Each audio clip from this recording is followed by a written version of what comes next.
Halo Talovers, telah memutuskan untuk menetapkan Saudara FS sebagai tersangka. balada kasus Brigadir J kini memasuki babak baru. Kemarin, Kapolri Jenderal Listio Sigit Prabowo mengumumkan kalau Irjen Verdi Sambo ditetapkan sebagai tersangka. Tapi di balik pernyataannya itu, sorotan publik jelas tertuju pada sosok Kabar Eskrim Komjen Agus Andrianto yang dinilai tegas dan lugas dalam kasus yang menggemparkan jagat pemberitaan nasional ini. Jauh sebelum menduduki salah satu jabatan paling bergengsi di tubuh kepolisian, Agus kecil bukanlah pribadi yang terlahir di keluarga Bayangkara seperti banyak jenderal-jenderal saat ini. Pria kelahiran 16 Februari 1967 ini merupakan putra ke-11 dari 12 bersaudara. Ayahnya merupakan seorang pegawai negeri sipil di Kabupaten Blora, Jawa Tengah dengan jabatan terakhir sebagai camat. Tidak ada yang spesial, bahkan Agus remaja hanya bercita-cita sebagai karyawan kantor Pos Indonesia, mengingat beberapa kerabat dekatnya berprofesi di bidang yang sama. Namun jauh panggang dari api, realita yang ia rangkuh bahkan melebihi dari cita-citanya. Itu karena setelah menyelesaikan pendidikan di bangku sekolah, Agus dinyatakan lulus Akpol atau yang dulunya disebut Akabri. Pastinya pilihan tersebut jadi titik balik kehidupannya. Setelah lepas pendidikan di tahun 1989, ia kemudian resmi mengadu nasib sebagai abdi negara. Titian karir pertamanya sebagai bagian dari Korps Baju Coklat Kapolsek Sumbul, Kabupaten Dairi Provinsi Sumatera Utara. Seperti layaknya Polri pada umumnya, pindah tugas ke wilayah lain adalah hal yang lumrah dan pasti dialami. Terhitung selama dekade 90-an, berbagai posisi ia emban dengan masa jabatan berkisar antara 1 hingga 2 tahun. Di antaranya Kapolsek Parapat, Kapus Kodalops Polres Lampung Selatan, hingga Kasat Serse Poltabes Medan.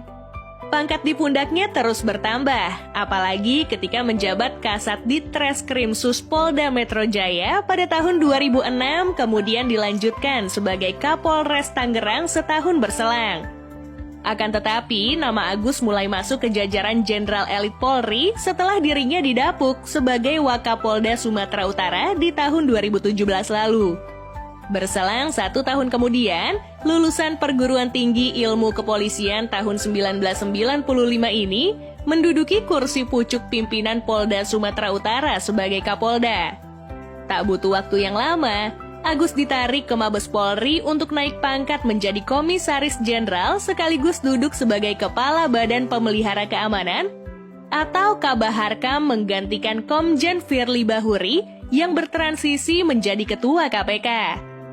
Di jabatan ini, Agus bahkan sempat masuk ke kandidat Kapolri saat Jenderal Idam Aziz mendekati masa purna baktinya.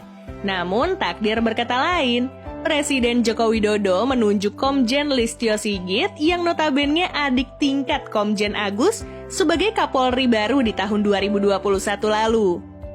Namun bukan masalah, suami Eva Selianti ini akhirnya diberi amanah sebagai Kabar Eskrim di bawah komando Kapolri baru tepat setelah dilantik. Segudang prestasi telah ia torehkan, bukti bahwa pangkat di bahunya bukan sebagai hiasan semata. Semasa menjabat sebagai Kapolda Sumatera Utara, Komjen Agus sukses mengamankan jalannya pesta demokrasi tahun 2019 lalu, mengingat Sumut adalah salah satu daerah rawan konflik saat itu. Di era pandemi COVID-19, peraih anugerah Bintang Yuda Dharma ini juga didaulat sebagai Kepala Operasi Terpusat Aman Nusa 2 penanganan COVID-19. Panjangnya perjalanan karir tersebut pasti menimbulkan banyak pertanyaan soal gelimang harta yang ia kumpulkan, mengingat berbagai jabatan bergengsi yang sempat ia emban. Namun tampaknya Komjen Agus bukanlah seperti kebanyakan orang bayangkan soal glamornya kehidupan perwira tinggi polisi. Di garasi rumahnya cuma ada mobil-mobil reguler yang sering kita lihat di jalan. Pertama ada Toyota Vios tahun 2003. Sedan kompak andalan brand terlaris di Indonesia ini cukup familiar karena populasinya yang lumayan menjamur. Selain lumayan nyaman, Vios juga merupakan simbol durabilitas tanpa batas Toyota yang tahan banting. Buktinya, Vios sejak generasi pertama seperti yang dimiliki Komjen Agus ini, sampai generasi terbarunya masih dipercaya sebagai armada taksi paling populer. Selanjutnya ada Nissan Grand Livina tahun 2012. Jauh sebelum kelas LMPV disesaki para pendatang baru seperti sekarang, Grand Livina adalah kontestan yang paling nyaman baik untuk dikemudikan sendiri atau sekedar ditumpangi.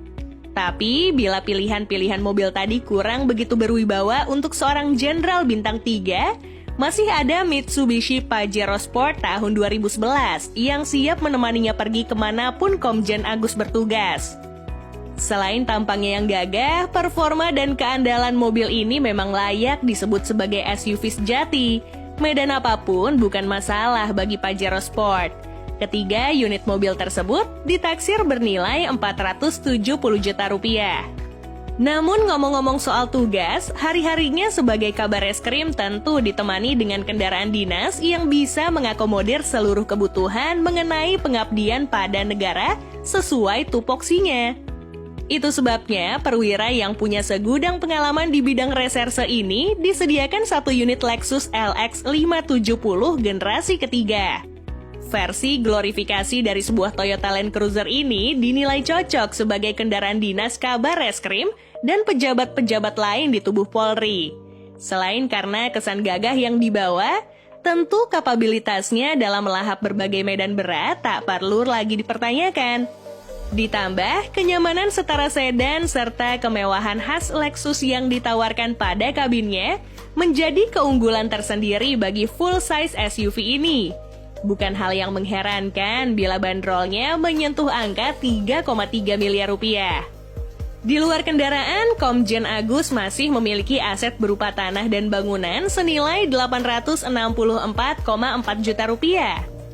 Aset properti sebesar itu terbagi di 2 lokasi, masing-masing di Jakarta Timur, serta di Kabupaten Musi, Banyuasin, Sumatera Selatan. Di salah satu kediamannya tersebut, Komjen Agus tampak gemar menghabiskan waktu bersama keluarga kala masa dinasnya usai. Tampak di rumah tersebut nuansa hunian golongan atas menyeruak di berbagai sisi. Aset lainnya juga datang dari logam mulia senilai 38 juta rupiah, serta giro dan setara kas senilai 361 juta rupiah. Total, Komjen Agus memiliki kekayaan sebesar 1,73 miliar rupiah. Namun di luar dari itu, mantan Deputi Bidang Pemberantasan Badan Narkotika Nasional ini juga diketahui seringkali mengajak istri dan kedua anaknya untuk berlibur ke tujuan-tujuan populer.